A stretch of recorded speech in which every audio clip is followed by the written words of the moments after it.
السلام علیکم ورحمۃ اللہ وبرکاتہ۔ بسم اللہ الرحمن الرحیم۔ پھر سجدے میں دونوں گھٹنے، پھر دونوں ہاتھ، پھر ناک، پھر پیشانی رکھو۔ چہرہ دونوں ہتھیلیوں کے درمیان اور انگوٹھے کان کے مقابل رہیں۔ ہاتھوں کی انگلیاں ملی رکھو تاکہ سب کے چہرے قبلے کی طرف رہیں۔ کونیاں پھسلیوں سے اور پیٹ رانوں سے علیحدہ رہے۔ کونیاں زمین پر نہ بچھاؤ۔ سجدے میں 3 یا 5 مرتبہ سجدے کی تسبیح کہو، پھر پہلے پیشانی، پھر ناک، پھر ہاتھ اٹھا کر تکبیر کہتے ہوئے اٹھو اور سیدھے بیٹھ جاؤ۔ پھر تکبیر کہہ کر دوسرا سجدہ کرو، پھر تکبیر کہتے ہوئے اٹھو۔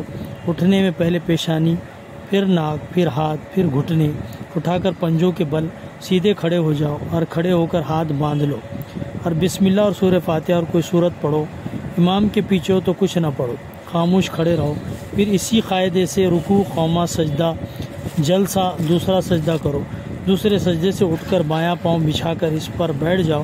سیدھا پاؤں کھڑا رکھو۔ دونوں پاؤں کی انگلیوں کے سرے قبلے کی طرف رہیں اور دونوں ہاتھ رانوں پر رکھو اور اتحیات پڑھو۔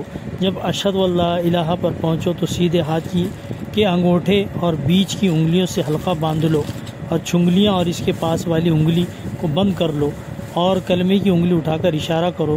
لا الہ پر انگلی اٹھاؤ اور الا اللہ پر جھکا دو اور اسی طرح آخر تک حلقہ باندھے رکھو۔ تشہد ختم کر کے اگر 2 رکعت والی نماز ہے تو درود شریف پڑھو، اس کے بعد دعا پڑھو۔ پھر پہلے دائیں طرف پھر بائیں طرف سلام پھیرو۔ دائیں طرف سلام پھیرتے وقت دائیں طرف منہ پھیرو اور بائیں طرف سلام میں بائیں طرف منہ پھیرو۔ دائیں سلام میں دائیں طرف کے فرشتوں اور نمازیوں کی نیت کرو اور بائیں سلام میں بائیں طرف کے فرشتوں اور نمازیوں کی نیت کرو، اور جس طرف امام ہو اس طرف کے سلام میں امام کی بھی نیت کرو، اور امام دونوں سلاموں میں مقتدیوں کی نیت کرے۔ اور اگر 3 یا 4 رکعت والی نماز ہے تو تشہد کے بعد درود نہ پڑھو بلکہ تکبیر کہتے ہوئے کھڑے ہو جاؤ، اور تیسری اور چوتھی رکعت اگر نماز فرض ہے تو اس کے قاعدے سے، اور واجب ہے یا سنت یا نفل ہے تو اس کے قاعدے سے پوری کر کے سلام پھیر دو۔